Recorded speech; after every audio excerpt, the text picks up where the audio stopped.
everyone. It's Diana here from Toronto Platinum Realty team and Sam. And I'm really, really excited to introduce Kasey Wong. He's Thanks. a multifamily property specialist, and I've been watching his videos for a really long time. Oh dear. Yeah. Well, it's awesome. You put out a lot of educational stuff, and it's really good for people like us to learn from. So Yeah. we really appreciate that. So welcome to our podcast. Thanks for having me, Yeah. guys. Thanks for coming. So, go ahead. So you know what? I just want to start off with introducing you and tell us a little bit about your team, your multifamily properties, and how you got started and where Okay. you got started. Sure. I'm actually gonna step way back and Okay. tell you where I grew up and all that. At least you have a little background. I grew up in Scarborough. I look Asian, so I am Chinese. And people always say, "Are you Caucasian or something?" Because when on the phone you can't tell, right? Because of my accent. Yeah. So I grew up in Scarborough. Middle class family. Both parents working. Mother was a technician for Leach Technologies. My dad was a draftsman in an architectural firm. And I just grew up in Scarborough. Went to U of T. Studied business. Was going to become a doctor, but found out my March is terrible. So it's actually good. So there's nobody hurt in that regards. Went into investments and finance. That was my sort of specialist. Then I worked basically. Did finance. Worked at TD Asset Management, Towers Perrin. These are just pension consulting companies, and sort of doing analysis. I'm not like that. I'm not very analytical in any way. But I do know. A lot of people can just look at numbers and analyze. It's not very difficult. Then probably about 2003-ish, 2002 is when we actually started analyzing properties, and 2003 is when we bought our first triplex. So downtown Toronto, Dundas and Broadview was my first property. 896 Dundas is it was from brick to brick. It was 12 and a half feet, okay? And it was about 100 feet deep. So if you think about it, That's small. it's small, right? Yeah. 12 and a half feet. And then your walls are probably a foot, right? A foot. Yeah. So you're looking at like 10 feet, right? Yeah. And then, so I was like lying down. It's like, seriously, this is small. But this is downtown Toronto, right? So we bought that in 2003. 197,500. How long ago was that, Kasey? 2003. I remember that area. Now it's Yeah. like Now a it's booming. trendy neighborhood, Yeah. but back then it was probably a lot more affordable. Yeah, it was more affordable. It seemed like it was the last triplex in Toronto for under 200,000. So it was really, really affordable. But honestly, a lot of people will do that. They'll buy their duplex or their triplex, and then or they'll buy a single family home and duplex it.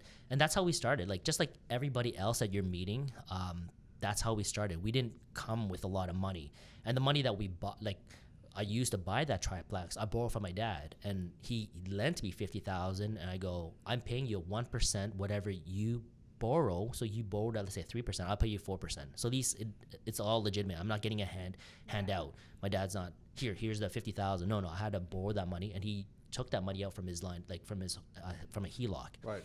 So it was very structured nicely and all that, and then that's how I learned. Still working at the bank at that time. I had issues. We can talk about issues. I had like a sewer line that collapsed. It was those clay sewer, and I was arguing it with my contractor. He couldn't do it.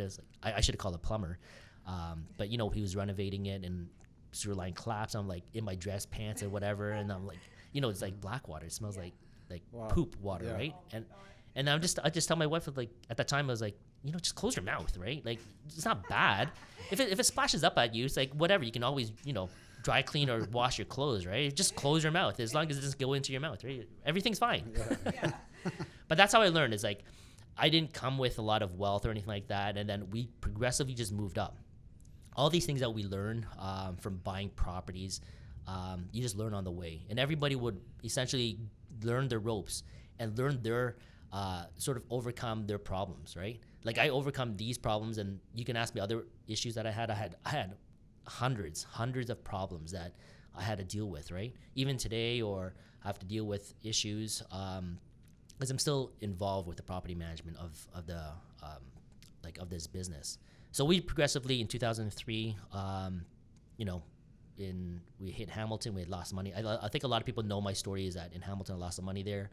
Then we moved into different areas in Kitchener, Waterloo, Cambridge. bought multifamily there. So we have. So at that point, from Toronto, you went to Hamilton. You bought triplex, another triplex, or you went straight into multifamilies. Well, let's step back there. I hit a 10-plex in Kitchener. This is before Hamilton. Right. So I hit a 10-plex in Kitchener, downtown Kitchener on Chapel Street, 44 to 48 Chapel Street. Then I bought 4 townhouses in Barrie, and it's called Letitia Heights, and Letitia Heights is a little bit rough. Now it's getting a lot better, and we bought it. It was dirt cheap. I told my wife, we bought it for $125. Wow. So $125,000 for, seriously, it was like, the rent was $1,200, $1,300 at the time. That's your deposit on a single family home now. Yeah. So that was 2004. So you can see since 2004 till now, 2021, it just really ballooned, right? So hit that. Then I hit Kitchener, and I go, hey, multifamily is easy because I hit the 10-plex. It was a breeze. But then when I hit Hamilton, it was a completely different story. It seemed like the tenant profile was a little bit rougher. I was downtown core, and that's something. It is a learning lesson for me that once I hit that, I need more information from these tenants. So if something goes wrong, or I'm able to go after them, right? So that situation in Hamilton is that I put in some tenants that didn't pay. They roughed up the units, caused damage, and I had to pay for it all, right? And that's when I lost like almost $500,000, like $400,000 to $500,000, right, including carrying costs and stuff like that. But I paid my investors back, and so on and so forth. And then we had to. I went back to work, right? My wife and I. So I went went to property management because I liked it. I like dealing with people. Jed went back to the accounting firms, and then we sort of did a little. So before you went back to your work, you kind of just quit your jobs, and you said, okay, we're going to be full-time investors. So you're getting into that. Is that right? Yeah. This is after, so went back to work. Took a little breather for about I think 2013 is when we sort of jumped back in. So we needed that 2007 to 2013 break. So that's how long it took to Right. say, okay, well, Recover? just to recover, because you lose like $500,000, Yeah. right? $400,000 to $500,000. It's a substantial amount of stressful money. and It's stressful. exhausting, yeah. Yeah, and honestly, going through it, that stress, nobody teaches you, right? You can't really learn it. You can't say, hey, reading a book or going through a course. You gotta feel it. You gotta sell. Like I sold my RSPs to pay for the mortgage, for the gas and all that. I was watching it go down, my RSPs. I was like, do you realize there's a withholding tax and everything because you sell within a certain amount, they withhold 10%, 20%. I was like, oh my goodness, this hurts. You probably learned more from that that project than any other project. Oh yeah, for right? sure. Yeah. A lot of people would just quit at that point. You lose $500,000. You just say, forget it. Investing sucks. This is not for me. Like, it's all BS. All the stuff I read in books or watch videos. I'll just stick to my job. But the thing is that my first property, the 10-plex, the triplex, and those 4 properties in Barrie, it really said that, okay, well, it is doable. So your first property really sets a standard. It's like, okay, what did I do wrong in Hamilton? Right, is that you look back and you self-reflect and say, okay, well, what I did bad was that I picked the wrong tenants, right? Because if you pick the right tenants, they're gonna pay it off for you, right? Each and every month, I don't have to go and hound them for money. It just automatically comes in, right? So I think that was the key thing that I took away from Hamilton was that number one is the location. Don't buy, if you're starting out, especially in a new city, don't buy in a rough neighborhood. Buy in a better neighborhood. Get the tenant profile up higher, so you're getting that better tenant. I'm not saying get the A class, B. We still do the C's, right? We do the regular, B's and C's, low B's, high C's type of buildings. It's nothing special, but it's not the very, very low end type of buildings. If that happens, there's nothing wrong with it. You just have to manage it properly. You have to oversee the tenants. When they apply, you get all their qualifications. They will actually turn themselves away. Right? All I'm asking for, letter of employments, pay stubs, driver's license. I do ask for SIN. You can't get it, but I still ask for it, right? Yeah, I remember in one of your videos you were saying just getting the credit report is not enough because that could be staged or fabricated. But you're asking for co-signers or guarantors to back it up. So if they don't pay, you can go after somebody else. So if something goes wrong, I'm able to garnish that person's wage. So I get that basically the judgment when I go to the LTB. Once I win that judgment, I can just go to the counter of the small claims court and just garnish their wages. So I've done that several times, where I take that form, I go basically, I get that form from the small claims, I go to their employer, and I talk to either HR or VP. And several times they were stunned. Like, I'm standing there, right? And I dropped the page, like I dropped the forms, and this guy, his name is, I should name it. It's like Steve Medeiros, all right? I go, this is the last one I did, right? It was probably about 4 years ago, right? I go, Steve, how you doing? And I go, and then he goes, what are you doing here? Because the VP's just out in the office, right? I said, here's garnishment papers, and I put it, like, I actually just put it into his chest. I go, here, right? And he goes, I'm not taking it. And I basically just dropped it, walked away. So here, Steve, and it wasn't a lot of money. It was only like 17 or 27, like 1,700, 2,700. But I still have to go after the guy, right? Yeah, because it adds up if you just keep letting these go. But actually, that was one of my questions. So how long is this process, right? Because a lot of people have this fear that, if I get into this business and tenants don't pay me, it's going to take me 6-7 months to recover my money. Before, it was a lot faster. Before, it was like 3-4 months, and it wasn't that long. But now it seems like I went to. When you say now, you mean like since COVID? Yeah, since COVID. We had people owing me $9,000, $10,000. Now we have a paralegal that's doing this all for me. Honestly, it's worth the money. I used to sit in the board, like the hearing rooms and stuff. But now I sort of leave it to my paralegal, and she does it all. So yes, because of COVID, it really dragged on to now. It's I say 7 to 9 months. But we settle with them. We go through mediation, and we say, hey, do you want to do a payment plan, right? The thing is that once they miss one payment, or it's short paid, I can file for eviction right away. So my paralegal knows exactly what I'm doing, sort of what our course is, and so on and so forth. So this is basically go to mediation. If they can pay, great. If they don't want to, then we just go as a standard order, go to eviction. But yes, to answer your question, it does take that long now because of COVID, and hopefully they get their, the LTB, the Landlord Tenant Board, gets back on track. So it takes about 3 to 4 months. Well, I guess for a lot of people listening to this call, you shouldn't be afraid to get into investment just because you hear horror stories. You just got to learn the system, how it works. Probably have a good paralegal on your team. Yeah, build a good system. That's right. Yeah, that's as right. long as you have a good team, build a good system, you screen them properly, then you can eliminate some of those problems. And even the LTB, if you want to pay a paralegal, it's not that expensive. It's like a couple $100. You can sit there. You can sit there and learn and see what they say, what they do. A lot of it is just paperwork. You have to make sure that that's to the T. So you're doing all that properly. And then if you want to take it off their hands, you can sort of job shadow the paralegal. If you really like it and you're inclined to do it, then don't hire a paralegal going forward, and then do it yourself, right? Right. But I learned it basically because I want to know it first, and then I made my mistakes, and then now I think it's better for me to get a paralegal. It kind of frees me up. Well, at least now you understand how it works. So even when your paralegal is speaking to you, you can have you're educated. Yeah, you're educated, exactly. Yeah. So to take something away from even this podcast or the video is that buy in a better location, get people to help you. Don't be afraid. So you will lose money. Okay, it's bound to. What business doesn't lose money? Right. I say that I was actually gonna buy a franchise, like a McDonald's franchise, 2013, and I really wanted to. I don't know why my application didn't go through. But if you open a McDonald's, what happens if, let's say, there's no electricity, or your generator broke down, or somebody clogged the toilets or something like that? There's always going to be issues, right? Yeah. So your manager doesn't show up, right? Or your staff, or so on and so forth. There's going to be issues, right? But it doesn't mean that you're not going to do it.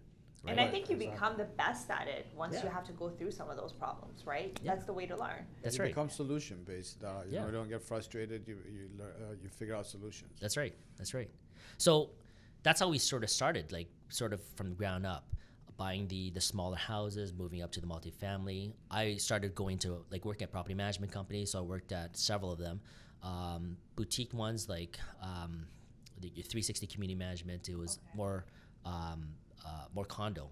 So what I like working with engineers and accountants and lawyers and things like that, and then tenants and residents and things like that. So it was nice for me to sort of get into there, into that industry, know how to run a building, a high-rise 200-300 unit building, sometimes with staff, sometimes without any staff. Then I moved into like a cap REIT, so in the Brookfield cap REIT, and so on and so forth. But what I learned is that honestly, the big boys, they don't do anything different from what we do. Honestly, okay. So if I worked at cap REIT, like I want to know what do they do with they had parquet floors, right? Right. So what did they do is that they didn't rip it out. They sanded till it was like paper thin. They sanded it. I was like, as a contractor, I was like, first I asked them, I was like, how much did it cost? How much do you get paid for doing this, right? It was a parquet floor, so they don't do they don't rip it out and do laminates or hardwoods or anything like that. And normally just buying that is like $3 a square foot, right? Yeah. So for them, it was 60 cents a square foot. Wow. Okay, so 1,000 square feet just on labor. Material is really nothing. So 1,000 square feet, $600, right? On labor, they do that in half a day. Right. So if you think about it, on half a day they earn $600. They do two of them. That's $1,200. And then you just do the math. It's like, damn, that's a good contracting business. And then all these units, like hundreds or thousands if you go across the city. Yeah. Now, us as a landlord, so we're spending $600 just on labor, and let's say material cost is like $100, right? For staining and varnishing, things like that. Let's say $700, right? Just on the flooring itself, right? Because flooring is quite expensive. Yeah. Just imagine that. So 1,000 square feet, you're spending less than $1,000, and then you just do the kitchens and the bathrooms. Sometimes they paint the cupboards. On the secondary market, they'll just probably change the doorknobs, or sometimes they'll rip it all out because if let's say Cap REIT or Starlight's competing with a condo, like the condo market, you have to make sure that it's within condo level, the renovations, their standards, right? Yeah. So when they see a condo, wow, condo has concierge, has a pool, and so on, whatever. It's like, that's amazing. But I want to live in an apartment building because it's bigger, right? Right. It's always going to be bigger. Yeah. Location sometimes is better, right? But it's cheaper too. Yeah. So you put it this way: you're spending $100 or $200 less in the condo, right? The finishes are the same, and your space is bigger, right? I spend most of my time you have to how I market is that. You spend when I'm let's say marketing like an apartment building opposed to condo, I say you're spending most of your time in the apartment building. You should spend that money in your apartment, right? So and you save money this way. You save, but you don't save 100, 200. You save 2,400 a year, right? And you get a better space. How many times do you use that condo's swimming pool? Yeah. And you ask them. And then you also deal with like superintendents and managers rather than landlords having to wait for a landlord to come fix a sink or fix this. That's right. So you're dealing with professionals again. So you're dealing with a professional management company that's going to take care of you, as opposed to a landlord who it's like hard to reach or they're not out of the country. Out of the country. Most of them are out of the country. Yeah, most of them are out of the country, and then plus, the amenities. You're paying for the amenities at $200 more, but you don't even use their swimming pool. That's me. Like advertising to somebody who wants to rent an apartment building, right? So you have to spin it in a different way. If you're an apartment investor, if you're a condo investor, you got to spin it the other way, right? Right. You basically say, oh, do what's you 100? Really want to deal with the management company? Yeah, but you can always spin it in a different way, right? So that's what I'm saying is like, you as a marketer, like if you're Diane, you guys sell properties, right? But you're marketing it in a different way, right? So it sounds sweet to that person taking it in. Yeah. Right. Absolutely. Well, it's got there's a market for both, right? Yeah. And as long as you're targeting them and reaching them the right way, and telling them, giving them what they want. Yeah. And I think another thing that I heard you talk about is that's really important is for as a landlord, whether it's one house or condo or a duplex, triplex, 10 units, 50 units, it's about like treating your tenants like clients, like treating them properly, being nice to them, especially when COVID happened, like giving them, like calling them, seeing how they're doing, things like that. That goes a long way, I think, building a relationship with your tenants, because ultimately they're your clients, they're paying your mortgage.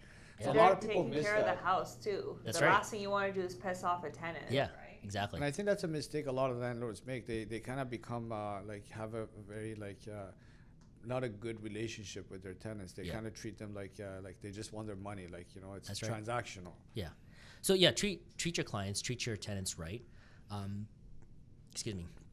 But yeah, it's like you want to be friendly, but they're not your friends. Right. Okay. So if something goes wrong, you reply to them as quickly as possible. If there's any kind of emergencies, let's say my P trap is leaking underneath the sink, tell them put a pot underneath, and we'll get a plumber like there in the morning, right? Because when you're doing property management, you're gonna hear it on off hours. You're not gonna hear it Monday to Friday, 9 to 5. I told people this before. You're not gonna hear it from them at that time because they're at work. Right. They're at work. So when they come home, when they're dealing with their cooking or cleaning or whatever, oh, my kitchen sink underneath the cupboards, right? It's like it's called a little P trap, right? That's leaking. So tell them, just reply to them, put a pot underneath, or I'll get the plumber there the next morning. So that's what you do. So property management, yes, it's tough. Just like being a real estate agent, it's tough because you're dealing with people in their private life, right? Yeah. In their time where they can deal with it is when they find out. Yeah. So you have to have that mindset. It's like, why I hate these calls. Like people tell me, it's like, I hate these calls at night. It's like, but you're in property. That's when they're home. That's when they're home, right? They're gonna tell you when they find out. So that's probably the best way to deal with it. Is that know that you're in this business, and honestly, you're in this. You're yourself. You're in this business, right? Nobody can really say you got fired.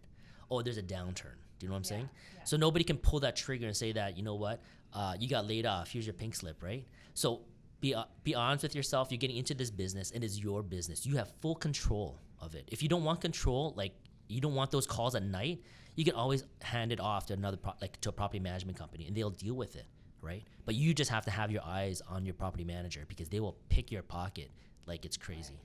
So at what point did you hire a property manager? Like, when did you decide, okay, you know what, I need a property manager now? Like, so, how many units did you have before? We still do it in-house, okay? So everything, like, I still deal with a lot of the stuff. We have over, like, 250. Did you always do in-house, or did you ever go to No. In Hamilton, I had somebody external, right? I had another... So the one you lost $500,000, you had an external. Yeah. Interesting. Yeah, exactly. So the thing is that it was always renovations. There's always this or that, and they'll take pictures of... and wasn't the time when we had those flip phones back then in 2005, those Nokia flip phones, like you didn't take pictures or whatever, right? Texting was kind of awkward because you had those numbers, right? You probably know what I'm talking about. Yeah, I do. Yeah, so like you can't really take a picture and send it to them and text them. No, it's like at the end of the month, they'll give me a bill and then I'll see this. I was like, what? It's like, it cost me this much to deal with plumbing or renovations, things like that. And then they were stealing from you. Yeah, exactly. So you know that something was going wrong. So when you don't watch your property managers, they will pick your pocket. So normally commercial is 3 to 5% on gross rent. On residential, it's about 8 to 12. Anything above and beyond that, like renovations, they may tack on cost, a percentage on the renovation cost. Let's say it's a $10,000 renovation, they may tack on whatever 3% or 5% or whatever you negotiate with a management company just to do the renovation. Right. So be very careful when you hire somebody external. Like for me, I don't even need that because number one is I collect the rent.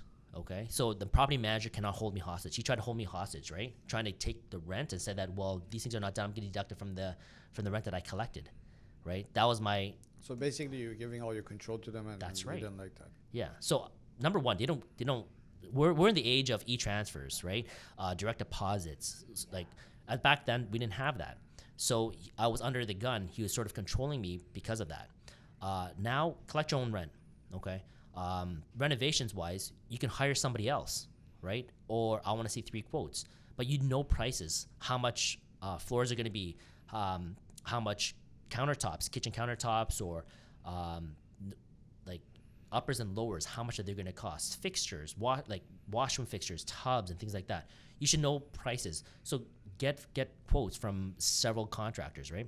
You as a property owner, that's what you should be doing, right? Is overseeing all of that.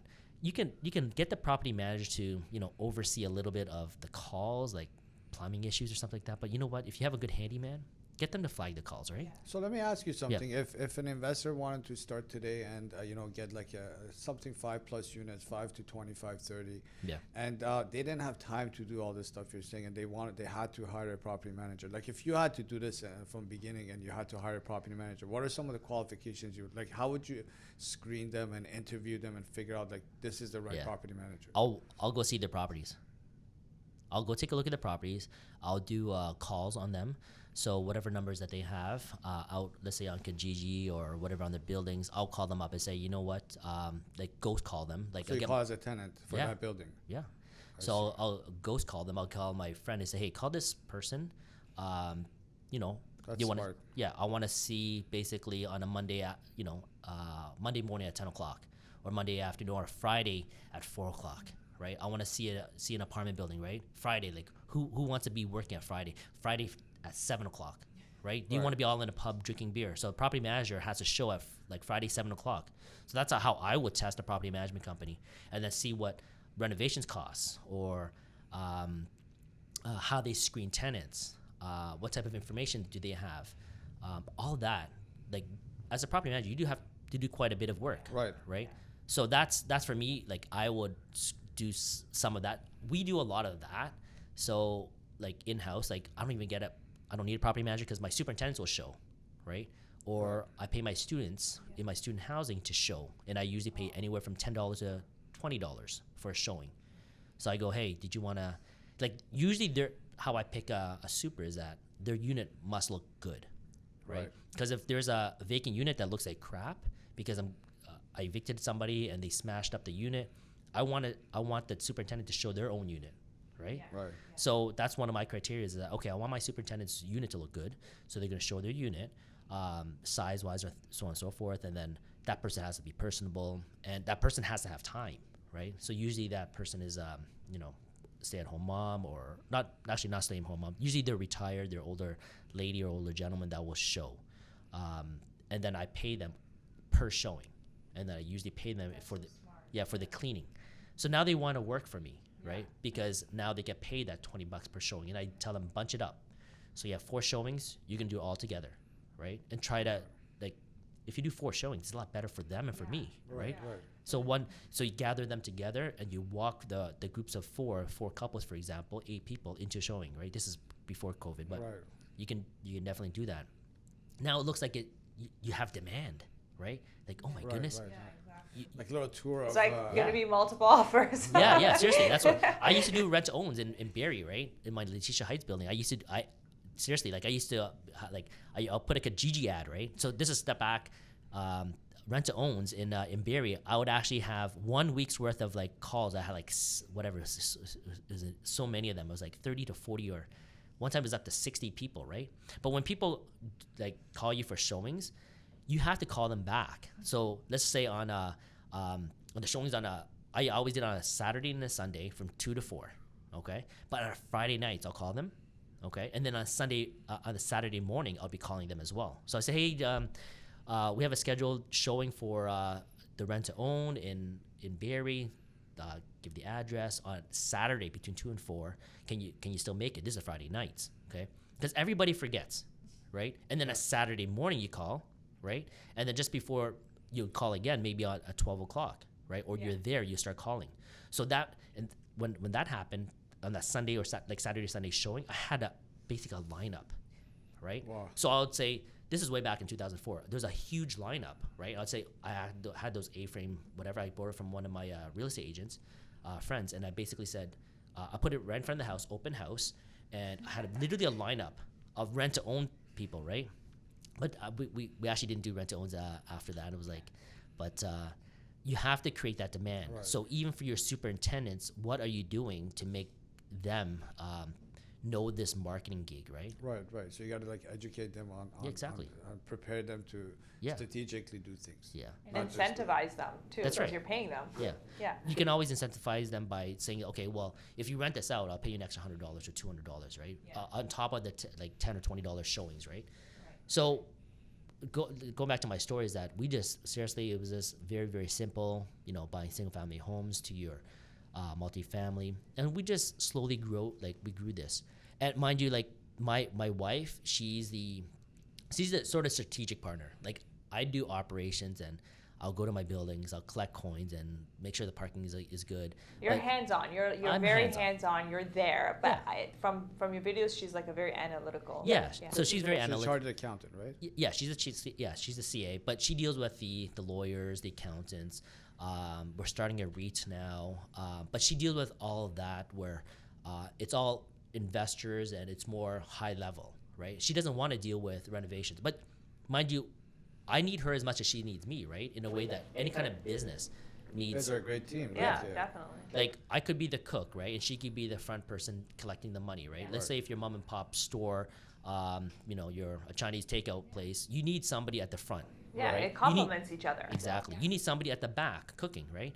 So we're the same way, where somebody's on the ground running around. I'll take a look at the properties. I do all the inspections, like say before we buy, during we buy, even when we're going to sell or so on and so forth. Like there has to be somebody looking at it, and there has to be somebody strategic. But we're opposite in a way that I'm very risk adverse. I am so risk adverse. My goal was a property every 5 years. Like my wife and I, we used to joke around. We used to live at I don't know if you know this building over at 188 Doris, right? It's called the Boulevard. You probably know. Yeah. So we used to walk all the way to Bayview and Bayview Village. Yeah, we used to walk, and we'd be walking our dog. It was a chow chow back then, and then my goal was one property every 5 years. And she's like, that's crazy. That's so like, she didn't say that, but she said like, that's crazy. Like you set your standards so low. But I honestly, I'm risk adverse. Yeah. I don't like risk. And then she's like, oh my goodness, let's look at this 10 plaques, 20 plaques, 30, that's like, awesome. Right? And I'm like, okay, let's look at it. I'm like, number one, do we have the money? That's interesting because accountants usually are more less risk. They don't take that much risk. Yeah, so that's completely opposite, right? So I'm like, do we have the money? What are we gonna do management-wise? Because I didn't know management at that time, right? She probably crunched all the numbers and figured we could do this. Probably. The thing is that you find out it's like if you throw yourself in a situation where like you have to swim, or I'm in this ball game or in a soccer game and the ball's right in front of me, you have to kick it. Right? So you put in a position that you have to either try it, you gotta succeed or fail, right? Right. So that's it. It's like there's no other choice. The ball's in front of you, everybody's looking at you, you gotta kick the ball, right? Right. The goal's over there, and you know where basically to kick. Right, exactly. So it's going back into my story, our story sort of is that now we're trying to expand. Like we've hit all those the 20 to those 30 to 50, I like to say 30 to 80 unit buildings. So how many do you own right now, those multifamily units? Like do you sell them every often, or you keep them? We try to keep them. You keep them. Yeah, that's what I want to ask. Like, are you refinancing and buying more? Okay. So you just flip it to yourself, pull out equity, and keep buying. That's right. So how long, like when did you buy your first multifamily in 2000? So the 10plex we bought in 2004. And you kept that even after 2013 when you went back, you still had it? No, we had to sell that to close on a 65 unit because we didn't have enough money. Right. So we kept on postponing. So 2013 is when you bought a 65 unit? 2013 is when I bought my 18 unit student housing in right across from Laurier. Okay. I sold my 10plex before I bought my 65 unit, and that was 2015, I think. 2015.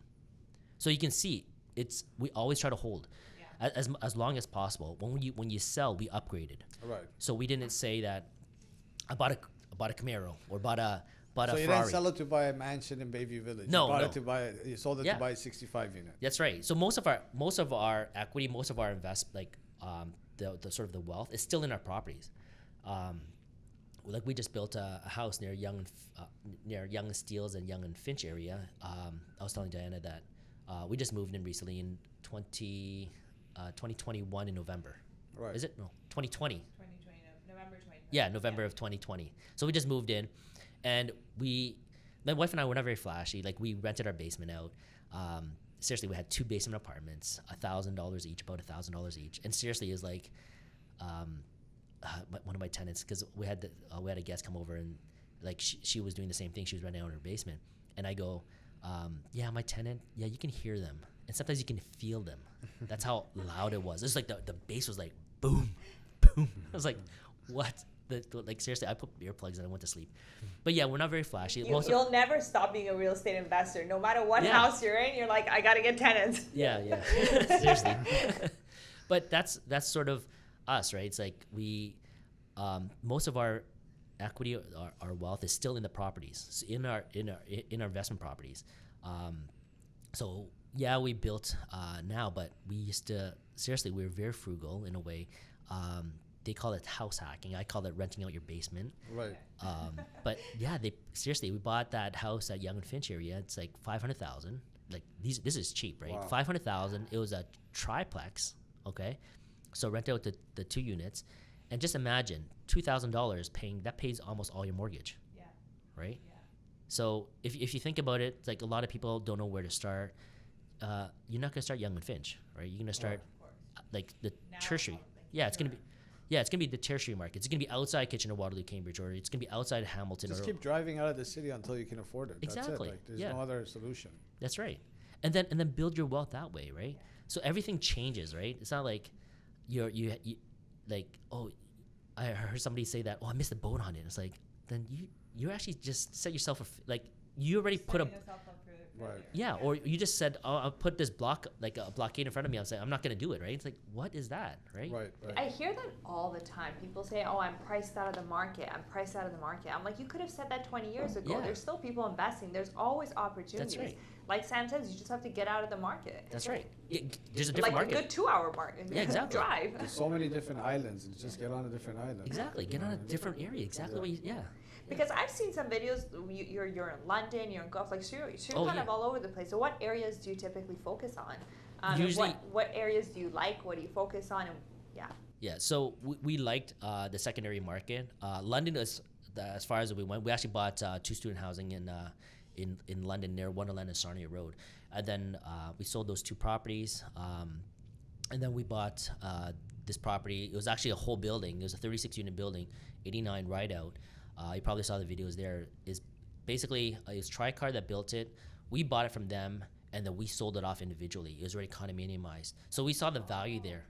That we bought it for about 10 mil, and I needed, I think, I had this video with Matt McKeever. It was like $8 million. I literally had to raise $8 million in one day. Wow. Right. So I called up a buddy, and this gentleman I actually met in Hamilton because he was touring another building. Right, so he was an investor, and then, I like to talk. And I'm like, "Hey, so what do you do?" Yeah, what do you do? my first question is always like, "Hey, what do you do? Like, you're buying buildings. Yeah. Like, goodness, that's amazing. Like, you must be so wealthy. Like, that's what I do. What do you do for work, right?" And then he goes, "Oh, I work for this company. I won't name. I'll tell you after, but yeah, he worked for this company, and this wealthy gentleman built buildings and held buildings, and he knows sort of the gig." And I basically said, when I was in crunch time, I didn't buy that Hamilton building. He didn't buy that Hamilton building either. And I kept his name. I always keep people's names and numbers. And I said, hey, his name is Sheriff. And I go, hey, Sheriff, right? I need help. And he literally said that. I was like, I need to borrow money. He goes, how much? $8 million. Okay. That's the back. Like, it was calling. Okay. And when do you need it by? Tomorrow. It's like, he goes, and then we gave him the address. We gave him everything, right? And he was fast, right? Like, it must have been a good property. Yeah. Obviously, like, we put in $1 million. Okay, so look. So here's the lowdown on this. It's worth $10 million, this property, right? We put down $1 million. Okay, the value of, if we walked away, he'll take my $1 million, right? But the value was what the appraised value wasn't even at 10 million. It was worth like 11 and a half or 12. So you're buying it below market value. Exactly. So that guy's he's not dumb. So Sheriff and his partners are not dumb. So you go after the money, like you give the information after you put a deposit, like. Yeah. We're sort of in a bind because Tricar would have, taken our deposit. Right. I think it was $1 million or something. And then, so I borrowed this money like when you get to a point where these are wealthy people, they are smart. Okay. Right. So their fees were about $300K. So they earned $300,000, right? Plus my $1 million is tied up in that property. If something goes wrong, they take that property and they still get $1 million. They can still sell it, right? So in their eyes, this is a slam dunk. Right. Yeah. Right. We already tied it up. They trust us, right? Because they trust the property, and plus we have other assets that they can collateralize as well. Yeah. They're not dumb. So be careful of who you partner up with. There's a lot of sharks out there too. Okay.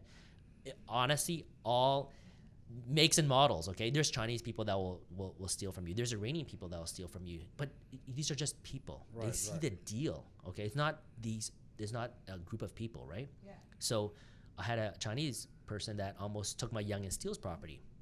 Right? I'm not sure if you guys know about that. No. So he almost stole that property in a way.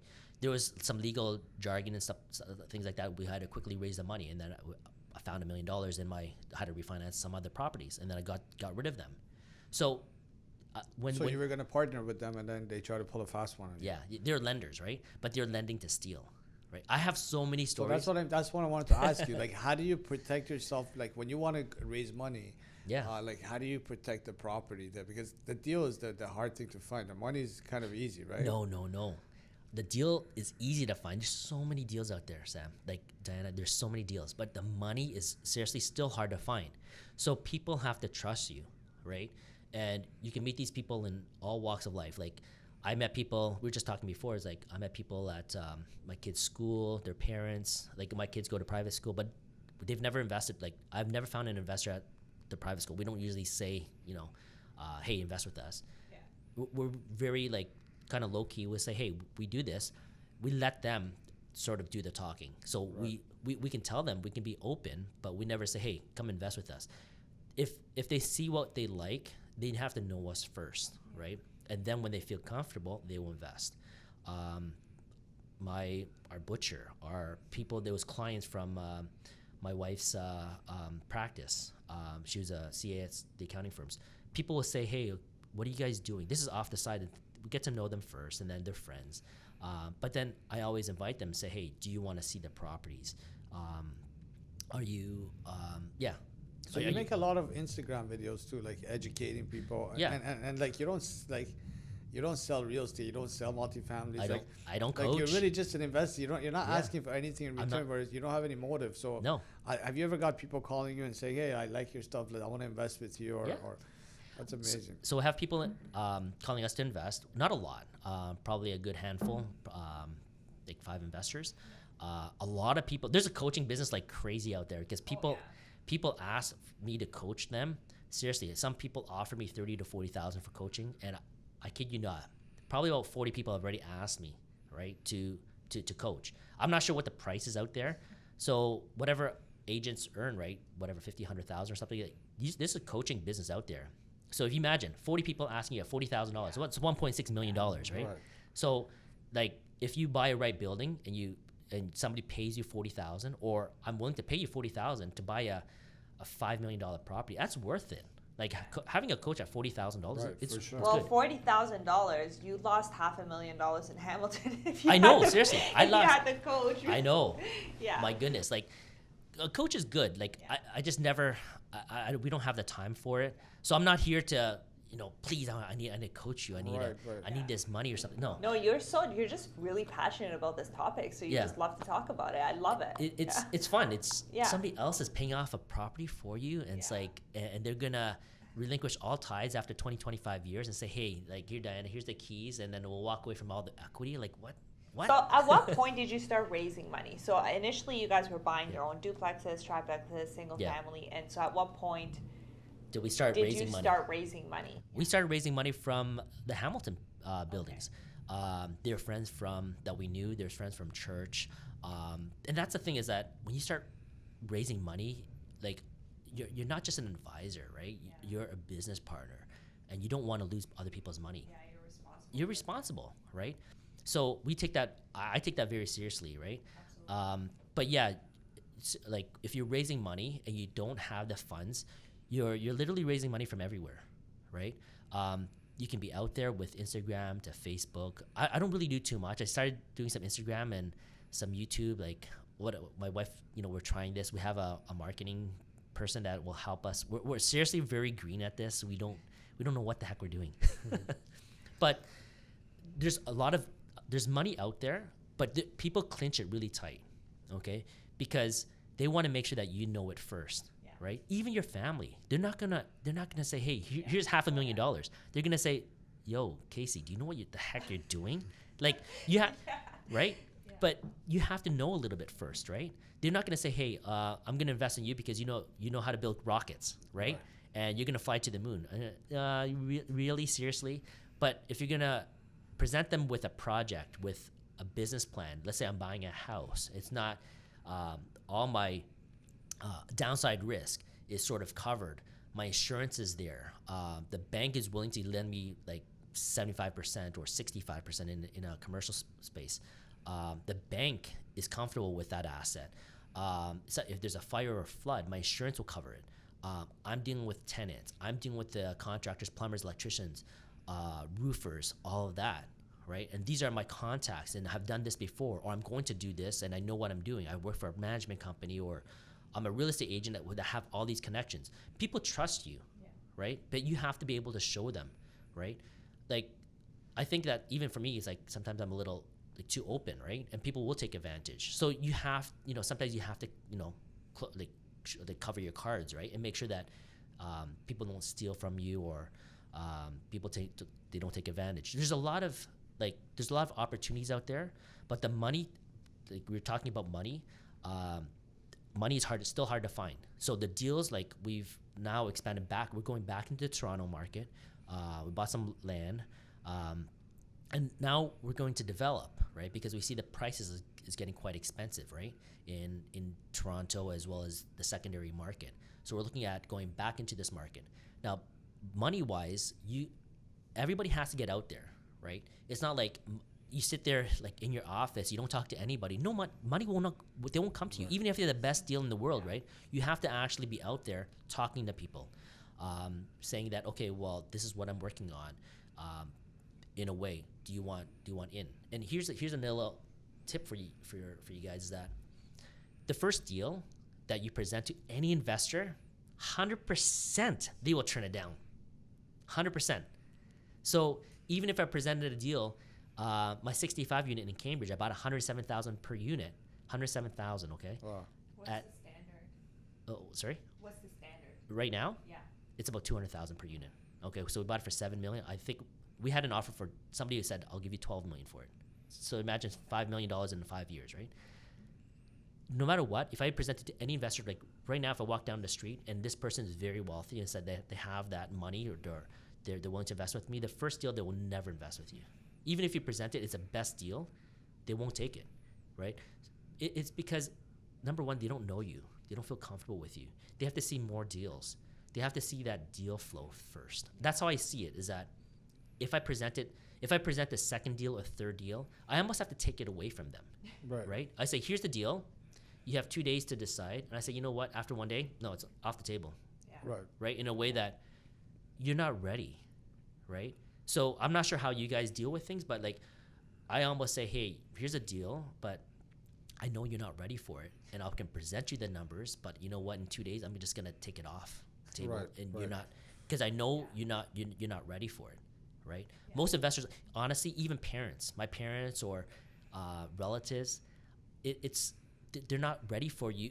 They rather invest with somebody who has that experience, right? Who has that know-how. Then your very first property at 19 years old or 20 years old, what do you know, right? Yeah. In a way that I'm going to invest in my son, which is, you trust your son, but you don't want to lose that $500,000, right? Yeah, definitely. So now when you're raising money, like do you like you have your portfolio and you use that as leverage, right, to show them that this is what I've done. Yeah. This is what I could do for you, and it's gonna be out. It's gonna be here for 2 days. So I don't think you're ready, but let me know. in a way, I tell my dad, like my wife and I will talk, and then, but yeah, that's how it is, right? I'll drive my investors or these potential. I used to drive them to the properties and show them, right, what we're doing. These are the units. This is the boiler. This is so like there's a lot of sort of things that's happening in a building. But yeah. But it also shows you as educated, you know what you're doing, you know the building, you know the property, you know where everything is, so they trust you more. Yeah. So it's a trust factor, right? What is this guy doing, right? Is he, hasn't done this before? So the deals are out there, but the investors, you have to make sure that they're comfortable. And it's sometimes hard for them to part ways with their money. And a lot of our investors, they don't invest the full amount of money, right? Like they have a lot, right? Honestly, some investors, I know some investors have like, honestly, $300 million, right? But they're only investing like 300,000, 400, 500,000, right? But they're banking on, like, in their bank, they're $100 million. Yeah, I think they're just testing the waters with the individual. Yeah. So let me ask you a question, Kasey. If you're looking at a deal like, and obviously the financial statements that they provide, like, it really doesn't mean anything, because it could be staged or created. So how do you go? Like, how do you do your due diligence? Why don't you tell us a little more about that? A lot of these things you have to dig deeper. So a lot of the financial statements that the current owner will provide, you take it with a grain of salt. So we would compare, for example, let's say your gas charges, right? Normally we'll take 2 years worth of gas charges. Sometimes they only provide you with 1 or maybe 9 months. And let's just say they don't give you the full winter months, right? And that's crucial, because that's where the expenses are, right? So you have to extrapolate, say, okay, well, they didn't give me the winter months, but let's say they gave me let's say in February, I can see that January and probably December and November, that's going to be about the same price, and you extrapolate those numbers and then multiply it out. And we normally do, let's say, a 5% increase year over year, right? So it doesn't look good financially sometimes when you sort of looking at their numbers, but you have to be able to perhaps offload, let's say, hydro costs. Sometimes you're buying buildings where the owner is paying for all the hydro and hasn't been sub-metered. So you're getting these numbers. You're taking a look at the true NOI, because a lot of these, they'll give you pro forma or this, or rents could be projections. Yeah, projections. Like, what? You ask for the bank statements to show what the expenses are, like, because the bank statements, what's coming in and out. Even that could be fabricated, but it's a little bit less like. That's right. So you're looking at all these statements, all the let's say waste. So you're if you're buying a building, you're paying for garbage. Usually you're going to be paying water, because you can't offload water. Hydro costs. Sometimes you're paying for the bulk meter. You don't like sub-meter it, but you're comparing. So for example, let's say you're working on an 8-unit, and let's say you own that 8-unit first, okay, and you want to upgrade to a 30-unit. You may just do just multiply it up, okay, by multiplying by 4, right? Just getting a rough gauge, right? Because gas price is going to be that much more. The electricity is going to be that much more. Your garbage might be slightly more. It's not a huge effect, right? But these are all the numbers you sort of put in your projections, right? And then you take a look at, I know we're looking at a building in Yonge and Egg right now, but so this is CBRE, and he gave these forecasted rent amounts, right? So the projected amounts of 1,900 or something, and then we looked at PadMapper and said, okay, well, we take a look at Kijiji and take a look at what's a 1-bedroom. Well, it's only 1,400, right? So it's completely different. So whatever numbers that they give you, you sort of have to, highlight and say, okay, seriously, is this the number? Is this the real rent? Is this a real expense? And then project it out that way, right? So you're buying a business, right? You have to make sure that what's your true revenue and what's your true expense. So you may start with a $5 million property, but after your due diligence, that number goes down, right? So do you put an offer like basically give them what they want and then do your due diligence and come back with a new price, or how do you do it? Like if you want to go about it? Yeah, we are sometimes doing that. It has to make sense. So let's say it's a 3 cap right now. Things are selling at a 3.5. Let's say a 3.5 cap in Kitchener, has some upside to it. But if it looks good, let's say a 3.5 cap, let's say whatever, it's a $9 million property, for example. We're looking at a townhouse complex in Kitchener right now. But that's what, if it looks fair, yeah, we are offering that, okay. But then when we do the appraisal as well as the inspection, we get a good engineer in there, just do an inspection, and we see if there's any kind of other issues. So in this case, there's some electrical issues, and there could be other sort of issues in any other buildings that people will look at. Then you can adjust the price after, but you have to lock it down, right? Because seriously, these deals are going to go, right? If you're not going to tie it up, other people will tie it up. Right. So yeah, to answer your question, do we offer what the seller is asking? Yeah, sometimes we do, if it makes sense. But let's say if they're doing a 1 cap in Sarnia or something, right? And it's comparable to like a downtown, like a Toronto. It doesn't make sense. You're not going to tie it up, right? So you give them the maximum of what that area would be worth. Yeah. But like if they're already out for lunch, even with the fabricated numbers. Then. Yeah. But whenever you do like this, our business is that we made our money by holding. Okay. Like, yeah, we may have I know my house in Yonge and Finch area, I bought it at $498,500, right? It was a triplex downtown, like in Toronto, excuse me. And that was expensive because across the street they're selling only at 430,000. So I knew I paid more, right?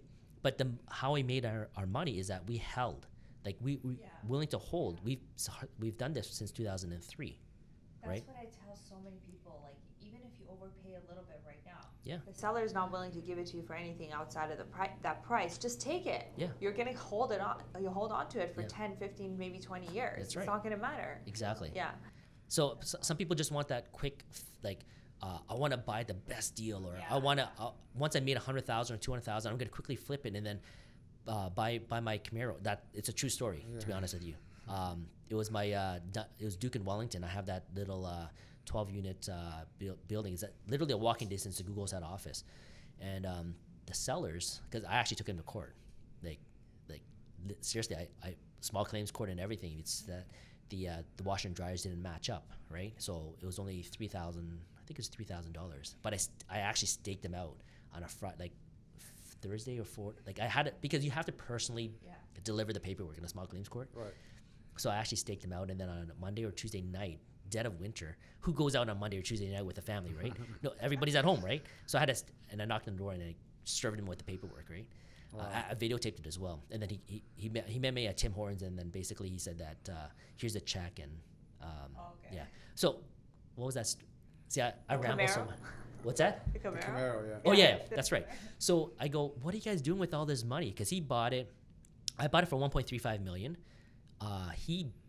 So basically he sold it to me for $1.35 million. He bought it for $900,000, right? So let's say he earned about $400 minus taxes and capital gains and all that. So let's say his earnings per investor, there's 3 investors, right? And I think the take home was about 70 or 90,000 or something, or like probably to say the profit was like 100,000. Right. One investor bought a Camaro, right? Or whatever, I don't know, a Corvette or something. Yeah. So seriously, you basically bought a property, held it for 5 years, right? Did all that work, and you bought a sports car. I'm like, yo, dude, like that's just crazy. Like for me, I'm like, you're gonna roll it back in, buy another property, right? Yeah, exactly. There's a lot of tax benefits too, right? Like when you roll it back in and or refinance it, basically avoiding paying taxes, right? Yeah. Oh no, you do have to pay taxes if I sell it, right? But there's sometimes, like in a way that I have to get as much money out. Sometimes refinancing doesn't allow me to do that, right? Right. So sometimes I sold my 10-plex and I deployed it back into the properties. But even if you're going to pay the tax a little bit, if you're putting it back in the property, it's just going to grow. And it's going to grow. Keep giving you cash flow. Yeah. So I talked about the lull in the market in some Instagram or videos or stuff. The 30 to 80 unit buildings, people don't normally get into that because number one is it's expensive, right? So you're looking at 30 units times, let's say $200,000 per unit, that's $6 million. Most people can't jump into a $6 million property, right? And most big boys like the Cap REITs and the Starlights, they're not going to buy a 30 unit building.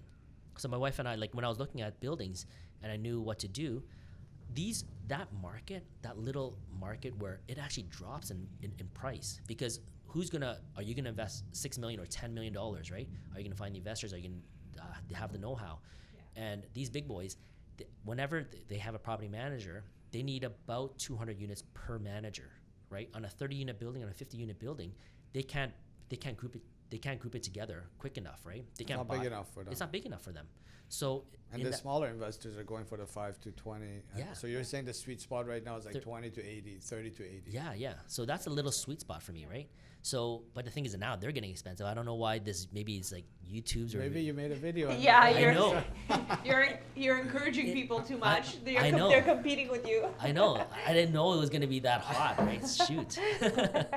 So it's good. Like I don't mind. Like everybody, I think that if people can do it, it's great. Like they're creating wealth. It's just that now it seems like it's really pushing higher, right? Yeah. So how I see it is that when you get to the point where, let's say it's $200,000 or $250,000 per unit on a old building, a 1960s and 70s built, then it comes to the point where should you buy and build, and basically your rents are going to be higher, but now your expense drops, right? Right. So can I buy a building, buy a land, build it, and then keep it for the long term? And that's something that we're sort of going into as well. Yeah. Right. Yeah. Interesting. What do you look for when you're buying properties? Are you looking for cash flow? Are you looking to add value? Yeah, the value. Appreciate. Well, obviously, it's going to appreciate no matter what. Yeah. So adding the value will get you the cash flow. So we're always looking for buildings that sort of undermanaged. You can sort of essentially change it in a way that I'm going to renovate it, get the different clientele, different tenant profile in. So that's what you're trying to do. Sometimes people will buy a building where it's completely renovated, top of the market, but then the seller's asking the top of the market to sell. So you're going to be buying it very expensive. To each your own. If you're buying something like that, that means there's less work to do, right? So you're buying something that is turnkey, you don't have to deal with it for the next 5, 10, 20 years, right? But for us, if you want to find value, you're finding the buildings that doesn't have market rent, that has a lot of units that's not renovated, that you can do it yourself, right? In a way, not necessarily yourself, but you find your contractors to do it. And that's where the value is, right? And a lot of the sort of the big boys, that's what they do, is that they're going to buy undermanaged, not renovated units, and they're going to add value to it and drive the rents up, because that's where the cream is, right? That's where your That's how you drive up the value of the property, because it's not like residential where you're looking at the comparables.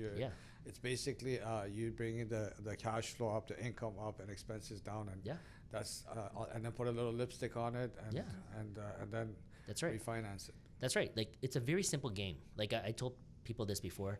This is not rocket science. Yeah. It's the execution that's hard. Executing this type of business is difficult, right? Your knowledge and all that, you can almost find it anywhere. It's not a secret anymore, right? Way back when KFC and they had their secret, or their secret Coca-Cola or something, whatever, right? There's secrets and they'll hide it and they won't tell anybody. Now I think we're in a information age where information is everywhere. It's just that, can you actually produce? Can you actually execute? Can you actually do it?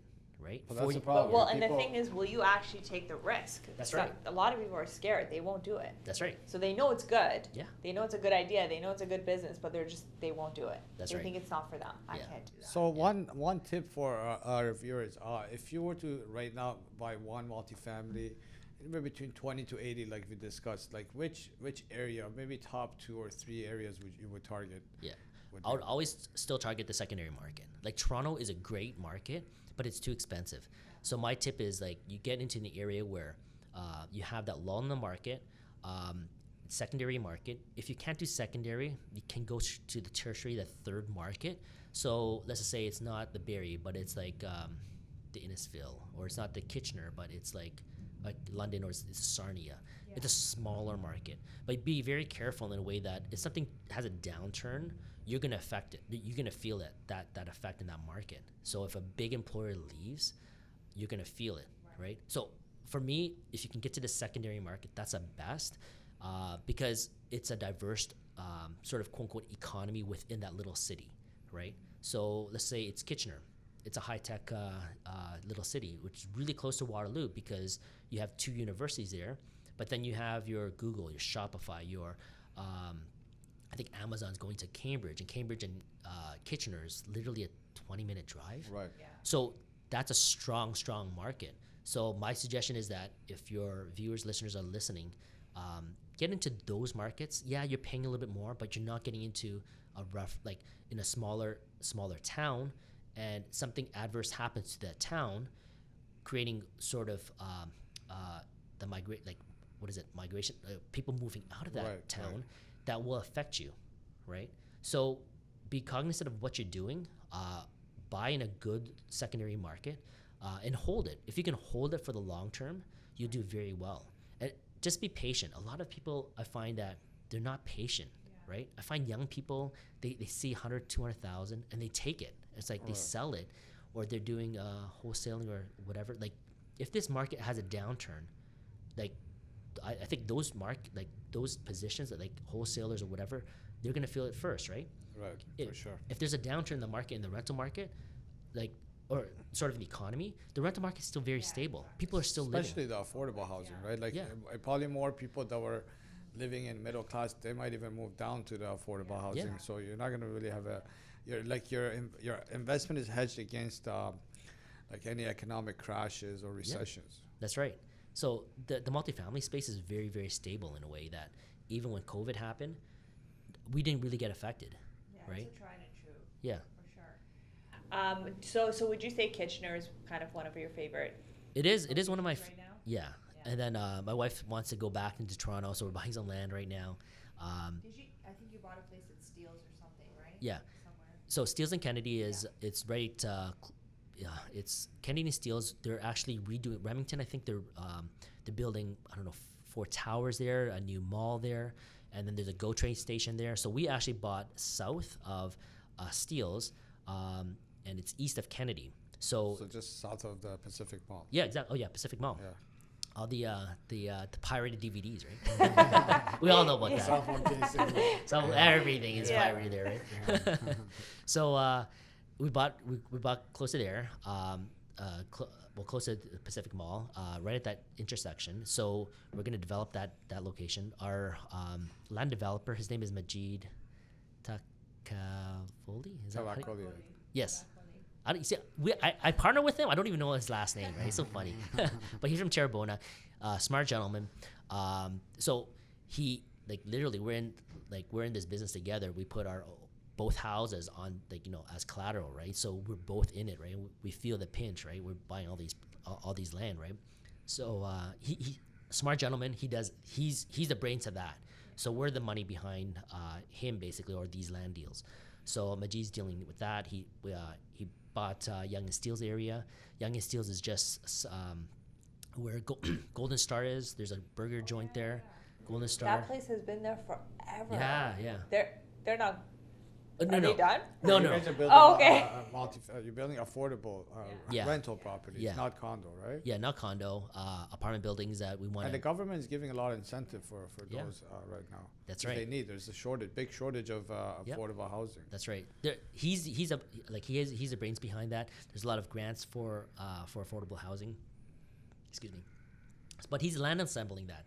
So essentially, there's a plot of land, Golden Star, and then I think we bought 3 other houses right next to it, and then we're just gonna assemble that. So Golden Star is part of that project? No, Golden Star is not. We're the vacant just land. South of it. Okay. Yeah. Got it. So if we can buy Golden Star, it'll be amazing. But what? They're not. Burgers. They do. What's that? They have good burgers though. Yeah, they have burgers, right? Good burgers. But hey, if they ever build, they can always build like a commercial space underneath, right? Yeah. So eventually that piece of land is big. They could separate it. Eventually, Golden Star could either be a tenant in the bottom of a building or something, because that's what's going to happen there. That's right. There's nothing wrong with taking a break for 5 or 7 years and coming back and having a new restaurant there, right? Yeah. So, but I think that whole area, Yonge and Steeles, there's a lot of Iranian people. You guys are Iranian. I'm Chinese, but Iranian people are love that location, which is great.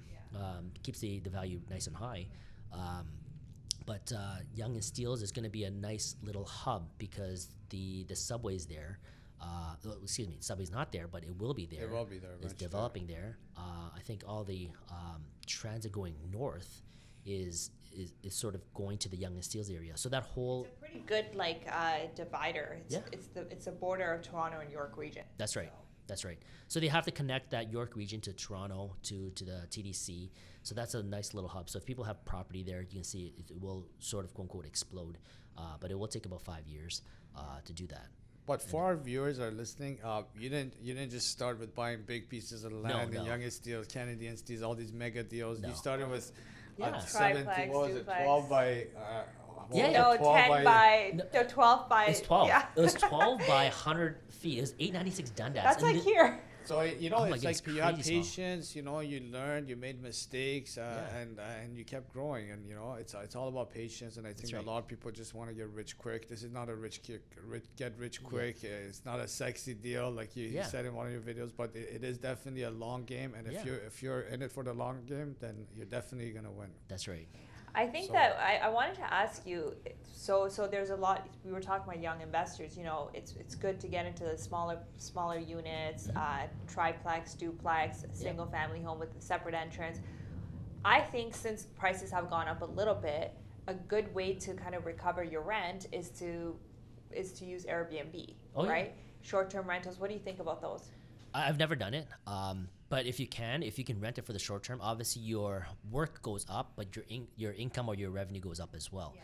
So if you're able to manage that, I think a lot of people are. Yeah, it takes a little bit of work, but if you can do that, even on a 3, 4, 5 unit, like that's amazing. Like your income will be very, very high. You just have to manage it properly and have a good team, right? Yeah. Obviously, like if I can do that, on a day rate, you buy a hotel, right? And you can rent it out, but more work. So a lot of turnover, a lot of staff, right? So it depends on what you're doing. If that's your strategy, for sure, right? But if that's your strategy, make sure that you can do it for the long term, right? I'm saying at least 5 years. Like I usually say, like if you can do it for 10 years, right? But 5 years for us is a minimum in a way that it gives enough runway for you to hold that property and for it to sort of appreciate nicely. Yeah. After that 5 years, you essentially have your business running smooth, right? If you're making money after 5 years, then that's a threshold. People say that you're going to make or break it in 5 years. Yeah, I think it truly is at 5 years. Right. Yeah. Right. Yeah. So. One last thing, like, what is your team? Like, who is part of your team? Okay. Yeah. My wife and I is our. So I guess we're the quote unquote brains. I think she's the main brain. Okay, I'm a small brain. Wow, but then we have a good controller. I think he's a CFO now. His name is Scott. I don't even know his last name. Mana. Seriously, he actually joined us from PwC. So he was doing our taxes at PricewaterhouseCoopers, and then we basically said, come work with us, right? So Scott is our CFO. We have two other. We have Caroline that does all the administrative aspects for me, because I'm a complete mess when it comes to paperwork and all this. So Caroline actually helps me quite a bit. She's my right hand. She does everything for me. And then I have another an AP AR. She's another administrator. Her name is Amal, so she does all of that. But I think we still need more help. Majid is also our partner, so he's on our level that does the land development part. But we basically came with the money. He's the brains towards land development. Seriously, if we don't know it, then we partner up or we hire the right people, right? You don't have to know everything. I don't want to say I want to be another Majid. I'm like, no, dude. There's enough Majids out there that he's a guy. Let him do his thing. We can invest with the money. We can back him up like that with even our assets. I think he was waiting for like a partner like us as well. And we're waiting for a partner like him. So I think it's a good match. Heaven, yeah. So that's our main team right now, is that 3 of us that we sort of, in our development side, he's not with us with the apartment side. And then those 3 others deal with sort of the apartment side of our business. Right. Awesome. So, well, we want to first of all congratulate you on all your success. We know you came a long way, and we thank you so much. We're so grateful for this time you've given us today and our viewers. All the knowledge you've given us. So thank you so much, and to much, much more success to you and your family and your team. Thank you so much. No problem. This was amazing. Thank you so much. Thanks. Honestly, we learned so much from this. Like, hopefully we can do more. Maybe we can come to one of your one of your properties. Yeah, no problem. Let me know. I know that we had other questions. I sort of ramble a lot, so no, I think we answered all of them. We went through everything. It was amazing. Yeah. Okay. It was great. Thank you so much, brother. Thanks for having me. Thank you.